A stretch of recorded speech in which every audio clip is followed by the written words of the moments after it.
안녕하십니까. 생명의 전화의 하상원 원장입니다. 오늘은 우리 사회의 가장 큰 문제 중에 하나인 자살 문제에 대해서 같이 생각해 보고, 그 자살에 대해서 큰 충격과 고통을 받고 계신 자살자 유가족들을 어떻게 보살필 것인지에 대해서 함께 생각해 보는 시간을 갖도록 하겠습니다. 지금 이 그래프는 우리나라의 40년간 자살률 추이를 말하고 있습니다. 이 그래프를 보면 첫 번째 1983년부터 2020년까지인데, 1980년부터 1990년대 초까지 인구 10만 명당 10명 이하인 것을 볼 수가 있습니다. 실제로 1983년도에는 인구 10만 명당 9.8명이었던 것이 2011년도에 인구 10만 명당 31.7명 정점을 찍다가 2022년 25.2명으로 다소 주춤해지긴 했습니다. 우리가 지난 10년 동안 자살한 사람들의 숫자를 보니까 한 개의 시가 없어지는 것과 같은 그런 수많은 사람들이 자살로 사망을 했고요. 특별히 한 교실에 30명 정도 되는 초등학교 교실이 한 4,500개 정도의 교실이 10년 동안 없어졌다라고 생각한다고 하면 우리나라의 자살 문제가 얼마나 심각한지 알 수가 있지 않을까 생각이 됩니다.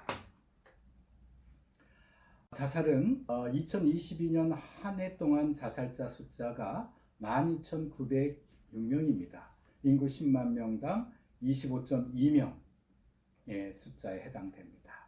실제로 12,906명이 자살을 했지만 자살자 유가족은 그 자살자의 6배에 해당이 됩니다. 약 7, 8만 명이 자살자 유가족이 발생하는 것이고요. 또 자살 시도자는 자살자의 10배에서 20배가 됩니다. 그리고 10배만 된다고 해도 약 13만 명가량의 자살 시도자가 발생한 것이나 마찬가지고요. 또 자살 생각을 하는 그런 국민은 사회조사 연구에 의하면 5.1%에 해당이 됩니다. 우리나라 국민이 5천만 명이니까 5.1%라고 한다 해도 실제로 50만 명가량의 자살 생각하신 분들이 있다고 한다면, 자살과 자살 유가족, 또 자살 시도자, 자살 생각한 사람들, 이것에 의해서 영향을 받는 사람들까지 한다고 하면 실제로 우리나라의 자살 문제는 대단히 심각한 문제고, 이 자살 문제를 어떻게 해결해야 될 것인가는 몇몇 전문가들에 의한 것만이 아니라 우리 모두의 책임이 될 수밖에 없다, 이 말씀을 드리고 싶습니다. OECD 국가 연령 표준화 자살률 비교를 해보면 OECD 38개국의 자살률, 평균 자살률은 인구 10만 명당 11.1명에 해당이 됩니다. 자, 우리나라는 연령 표준화라고 해서 연령을 좀 이렇게 한쪽으로 편중되어 있는 나라들을 표준화시켜서 그것들을 보정해서 만든 자살률이 연령 표준화 자살률입니다.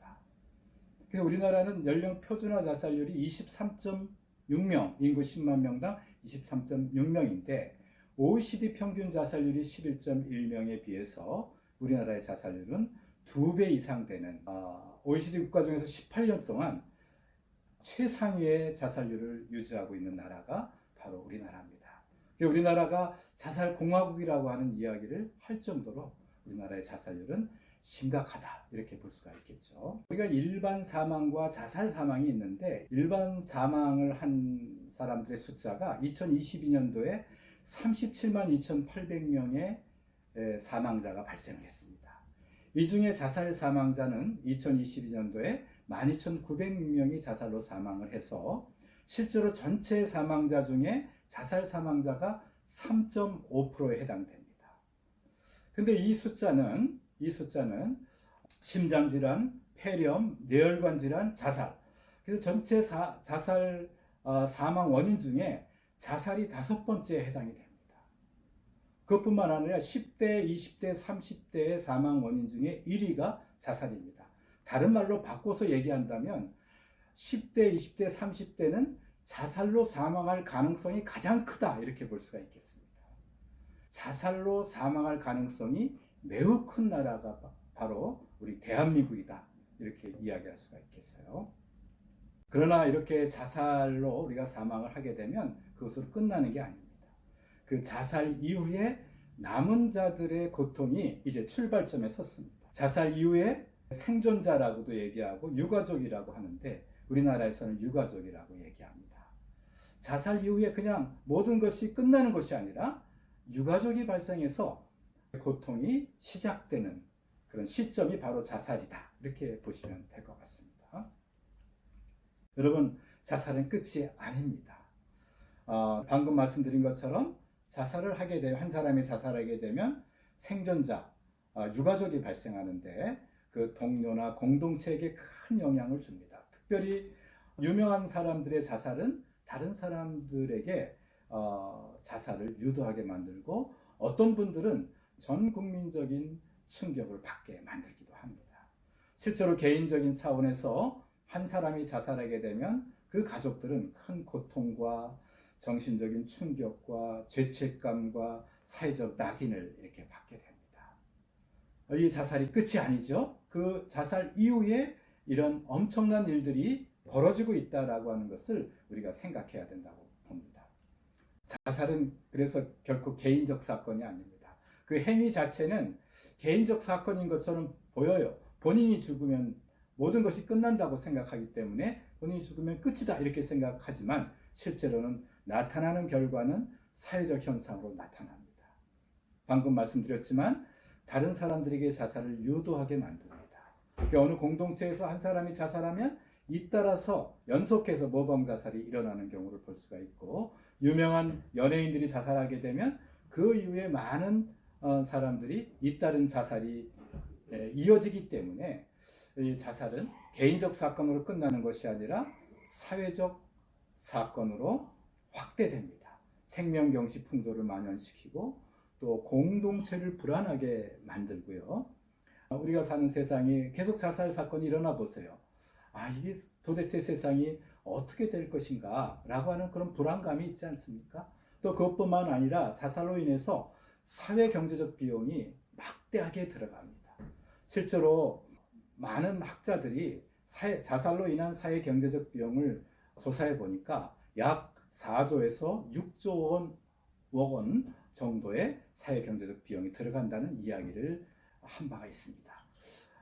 그런 것만 문제겠습니까? 사실은 그런 사회 경제적 비용보다 더 중요한 것은 한 사람의 생명이 이렇게 무참히 이 세상에 태어나서 행복하게 살아가고 또 가치 있고 보람 있게 살아가야 되는데, 자살로 사망했다는 것은 우리 사회가 그만큼 살기가 어렵다는 그런 증거가 아닌가라는 그런 생각들을 해보게 됩니다. 유가족 사례를 하나 가져왔습니다. 제가 상담한 사례입니다. 이분은 아들이 우울증이 있었고 병약한 편이었지만 이렇게 제 곁을 훌쩍 떠나버릴 줄은 꿈에도 생각을 못했다고 했습니다. 금방이라도 문을 열고 엄마! 하고 달려올 것 같은 느낌에 사로잡힐 때가 많았습니다. 저는 아들의 죽음과도 바꿀 만큼 했는데도 엄마가 전혀 도움이 되지 못했다는 것에 대해서 죄책감에 사로잡혀 있었습니다. 교회에 가서도 기도가 잘 안 됩니다. 교인들이 위로해주는 말이 오히려 상처가 될 때도 있습니다. 그래서 사람을 만나는 것이 두려워서 혼자 집에서 울 때가 많습니다. 아들의 빈자리가 이렇게 클 줄을 꿈에도 생각 못했습니다. 아들과 많은 시간 함께했던 내가 가장 큰 고통을 받고 있다고 생각했는데 남편도 우울증으로 힘들어하고 삶의 목적을 잃은 것 같습니다. 큰아들도 동생의 고통을 함께하지 못한 것에 대한 죄책감에 시달리고 삶의 목적과 방향을 못 잡는 것 같습니다. 우리 가족들이 사랑하는 아들의 일주기를 어떻게 맞아야 될지 너무 두렵고 걱정이 됩니다. 라는 어느 어머니의 이야기, 어머니의 절규를 우리가 들어봅니다. 자, 이분은 어떻습니까? 엄마 하고 달려올 것 같은 그런 느낌, 그리움이 있죠. 죄책감에 사로잡혀 있습니다. 죄책감을 갖고 있죠. 또 다른 사람들의 위로해 주는 말이 오히려 상처가 된다고 했습니다. 네, 다른 사람으로부터 이렇게 위로를 제대로 받지 못하고 혼자 슬픔에 빠져 있고 우울증을 앓고 있고 삶의 의미를 잃고 또 삶의 방향을 잡지 못하고, 자, 이 가족들이 일주기를 어떻게 맞아야 될지 두려움 속에 있습니다. 네, 이 한 사람의 죽음, 둘째 아들의 죽음 이후에 남아있는 온 가족들이 이렇게 큰 고통을 받고 있습니다. 그 어머니가 한 말이 생각나네요. 내 뱃속으로 난 새끼이기 때문에 나만 힘들 줄 알았어요. 근데 우리 남편도 우리 아들도 이렇게 큰 충격 속에 있다는 것을 알고 제가 너무 놀랐습니다. 내가 정신을 차려야 되겠습니다. 라고 저에게 고백했던 그 말이 제 머릿속에서 아직도 떠나지가 않습니다. 에드윈 슈나이더만이라고 하는 미국의 유명한 자살 심리학자가 그렇게 얘기했어요. 자살 유가족들은 자살과 관련된 가장 큰 정신건강의 피해자들이다. 그 생존자들은 자살이 발생하자마자 사회적으로 낙인 찍히지 않을 권리를 상실하게 된다라고 얘기를 했습니다. 자, 우리 사회가 자살자 유가족들을 피해자로 보고 있는지, 아니면 그분들이 낙인 찍히지 않을 권리를 지켜주려고 하는지 한번 돌이켜 봐야 되지 않을까 싶고요. 사실 자살한 가족들은 핵폭탄이 터진 거와 마찬가지라고 합니다. 그래서 본인은 죽었어요. 그 가족에게. 그러면 핵폭탄이 터지게 되면 그 낙진의 영향이 있지 않습니까? 2차 세계대전 때 일본에서 원폭 투하 이후에 지금까지도 원폭의 낙진의 영향을 받고 고통받는 사람들이 살고 있지 않습니까? 마찬가지로 자살은 남아있는 사람들에게 낙진의 피해를 입히게 됩니다. 그 낙진의 영향을 받게 돼서 오랫동안 그 고통 속에 있을 수밖에 없고요. 특별히 자살자 유가족들은 갑작스러운 그 죽음으로 인해서 PTSD, 외상 후 스트레스성 장애를 경험하게 됩니다. 큰 충격과 고통을 받고 있고, 외상 후 스트레스성 장애의 가장 큰 문제는 그 충격적인 경험이 잊혀지지 않고 계속 반복돼서 경험이 된다는 거죠. 주로 자살자를 제일 처음 목격한 사람들이 유가족입니다. 이분들을 도우려면 먼저 이분들의 심리를 좀 아실 필요가 있지 않을까 싶어요. 유가족들은 비정상적인 반응을 하는 경향이 있어요. 우리가 보기에는 비정상적이지만 그분들 입장에서는 이게 비정상적인 반응이라기보다는 아마 정상적인 반응일 거라고 생각이 돼요. 네, 유가족들은 아무 조문 없이 서둘러서 장례를 치릅니다. 그래서 하루 만에, 우리가 보통 3일장, 5일장 하잖아요. 근데 이분들은 하루 만에 장례를 치르는 경향들이 있어요. 왜 그럴까요? 네, 별로 자랑스러운 일이 아니기 때문에. 다른 사람들이 이 사실을 알까봐 두려워서, 사회적 낙인에 대한 두려움, 이것 때문에 빨리 장례를 치러버리는 경향이 있습니다. 네, 우리가 장례가 나면 그 집에 찾아가서 조문하지 않습니까? 그러면서 그 슬픔을 같이 위로하면서 그분들이 이 사랑하는 사람을 잃은 그 충격을 좀 우리가 잘 위로하고 또 함께 밤을 지새워주면서 그분이 빨리 그 슬픔에서 벗어나도록 우리가 도와주게 되는데, 유가족들은 그런 애도의 과정, 그 조문의 과정, 슬픔을 위로받을 그런 과정을 상실하게 돼요. 급히 장례를 치러버리기 때문에. 그래서 그 충격이 더 오래 가는 경향이 있습니다. 그래서 유가족들이 애도하는 것을 금지하고 슬퍼하지 못하게 하는 경향이 있습니다. 서로 이렇게 슬퍼하지 못하게 합니다. 너무 심하게 우는 사람은 오히려 이렇게 또 따돌리는 경향도 있습니다. 사실은 정상적인 애도 과정을 거쳐서 그 슬픔을 극복해 나가도록 우리가 도와줘야 되는데, 가족들조차도 서로 위로를 하지 못하는 경향이 있습니다. 또 자살 사건을 공개하지 않고 비밀로 합니다. 숨깁니다. 자살로 죽었다고 그러지 않고요. 심장마비로 죽었다고 하기도 하고, 유서라든가 또는 뭐 여러 가지 자살의 증거들이 있잖아요. 이것들을 숨기는 경향도 있어요. 자, 어느 분이 이것을 숨기고 이렇게 자살로 죽지 않고 심장마비로 죽었다라고 이렇게 한다면 사실은 언젠가는 그게 드러나게 되거든요. 그럼에도 불구하고 그것을 숨기는데 가족들에게 입조심을 시키는 거죠. 그러면서 가족들조차도 그 죽음의 원인을 잘 모르는 경향이 있어요. 그러다 보니까 그 자살로 죽었다는 것을 숨기기 위해서 삶의 모든 에너지를 거기다가 투여하다 보니까 현실적인 삶을 활발하게 공개적으로 자기를 개방하면서 살지 못하게 되고 항상 더 움츠러드는 경향이 있다고 생각이 됩니다. 그리고 자살에 대해서 완결되지 않은 문제를 자살자와 가장 가까운 사람에게 책임을 물으려고 합니다. 우리는 쉽게 누구에게 스케이프고트, 희생양을 만들려고 합니다. 그래서 책임으로부터 벗어나고 싶은 그런 마음을 갖게 되는데 그렇지 않습니다. 사실은 이 죽음의 원인은 너무 복잡해가지고 누구 때문에 죽었다 이렇게 얘기하기가 어렵습니다. 그리고 그 자살자의 빈 자리를 채우지 않고 부인하려고 하는 경향이 있습니다. 여러분들 자살자 유가족들 이 부인하는 부정이라고 하는 방어 기제는 정상적인 거예요. 처음에는 너무 충격적이기 때문에 죽었다고 생각하지 않습니다. 그래서 어떤 분들은 그 자살의 그 유골함을 낙골당에 또는 묘소에 모시지 않고 자기 방에다가 그 유족이 살고 있는 그 방에다가 모셔놓고 함께 살아가시는 분들이 있어요.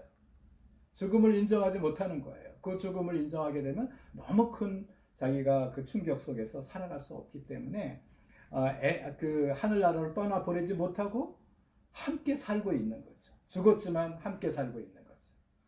자살의 현실을 인정하지 못하는 이런 모습들을 보면서 너무 안타까울 때가 많았습니다. 그 유가족들이 이렇게 부정하려고 하는 태도를 갖는 것은 비정상적이지만 사실은 굉장히 이분들이 가지고 있는 자연스러운 그런 반응이 아닌가라는 저는 생각을 해보게 됩니다.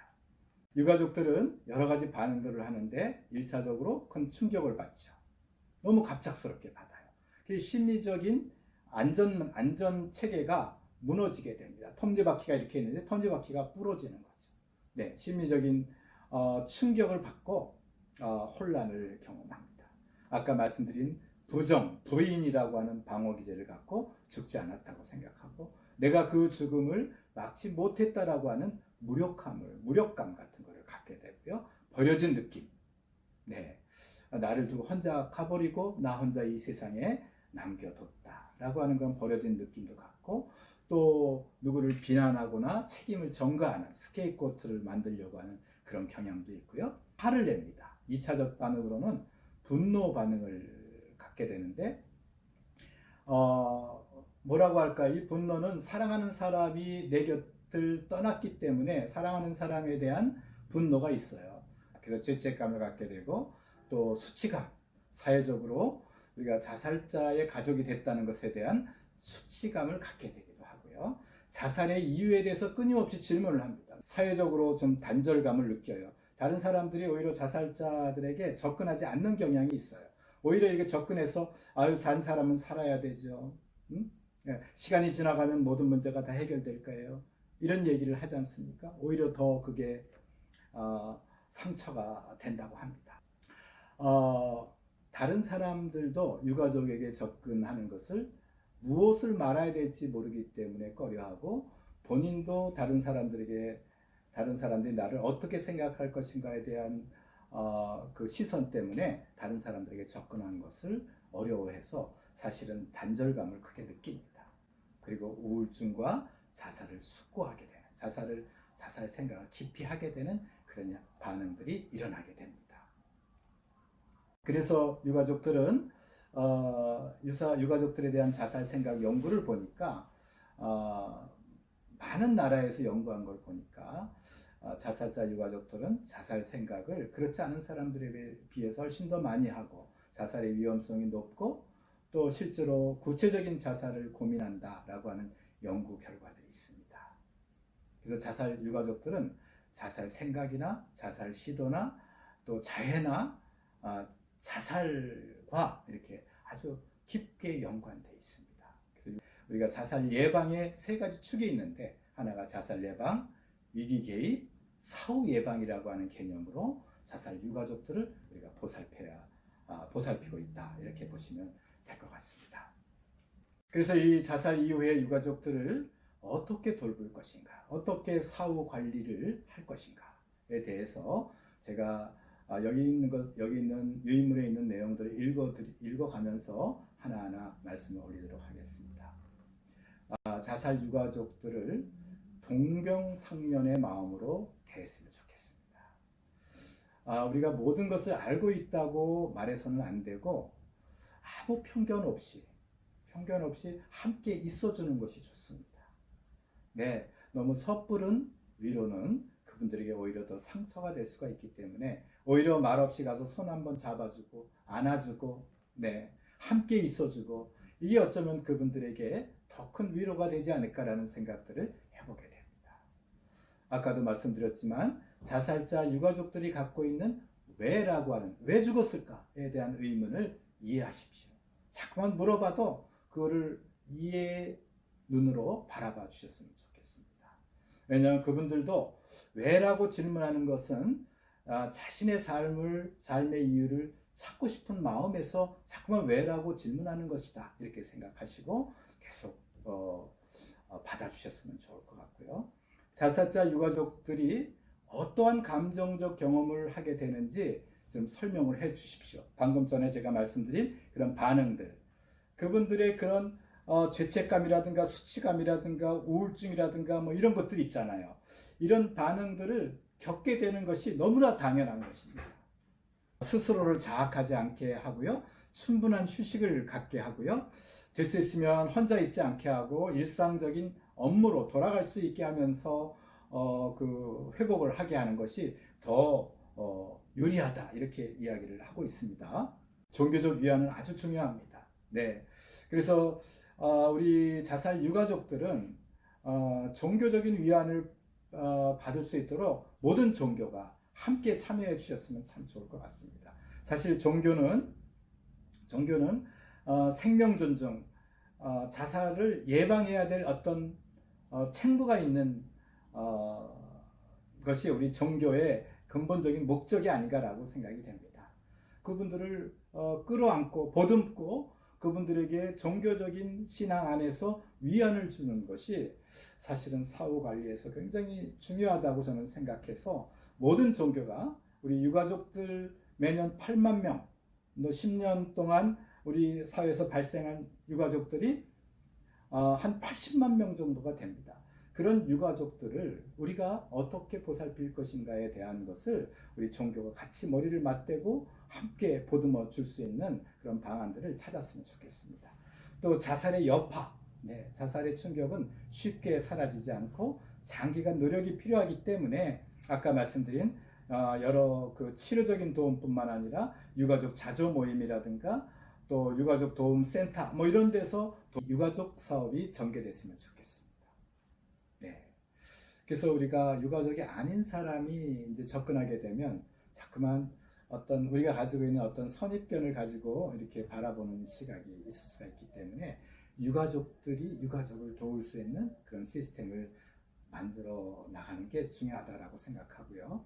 그래서 유가족 자조 모임을 만들어 주는 겁니다. 그래서 일본에도 수백 개의 자조 모임이 있는 것으로 알고 있는데 우리나라에도 자조 모임이 계속 이제 확산이 되고 있는 추세에 있습니다. 저희 같은 기관에도 자조 모임이 있는데 매달 한 번씩 모여가지고 여러 가지 프로그램들을 합니다.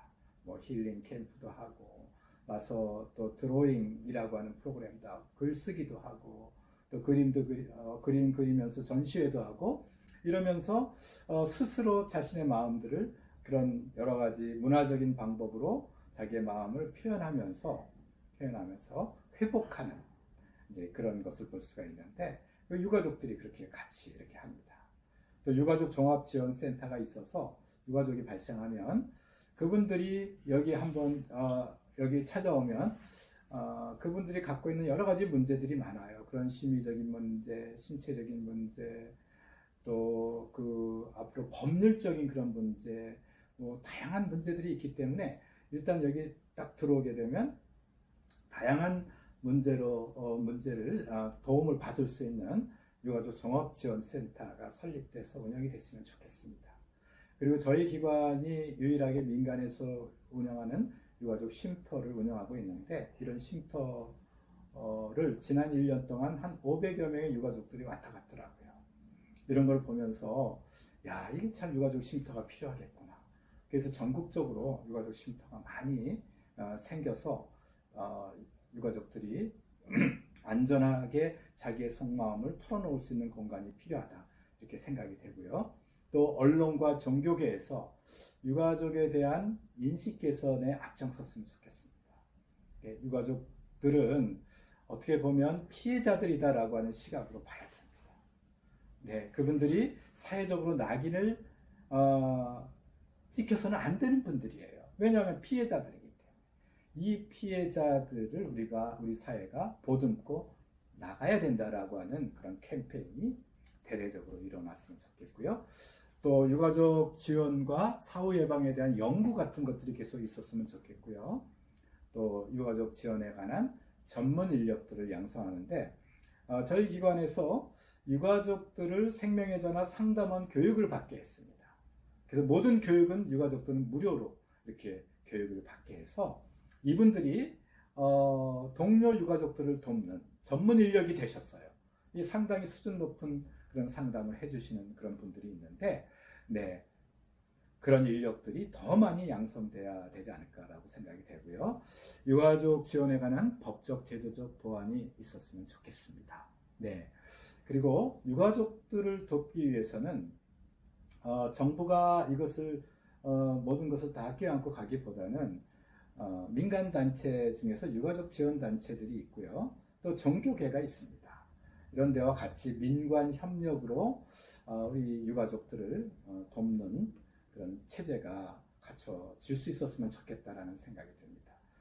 저는 개인적으로 우리 사회가 유가족을 어떻게 돕느냐에 따라서 자살 예방에 굉장히 큰 효과를 거둘 수 있다고 생각합니다. 유가족들이 좀 힘을 내서 앞으로 나올 수 있는 그런 단계까지 왔으면 좋겠습니다. 지금까지 제가 유가족 문제에 대해서 그동안의 제 경험을 말씀을 드렸는데, 유가족 문제에 대해서 많은 분들이 함께 고민해 주시고, 또 유가족을 보살펴 주시고, 또 유가족이 우리 사회의 일원으로서 당당하게 살아갈 수 있도록 많이 도와주실 수 있었으면 좋겠습니다.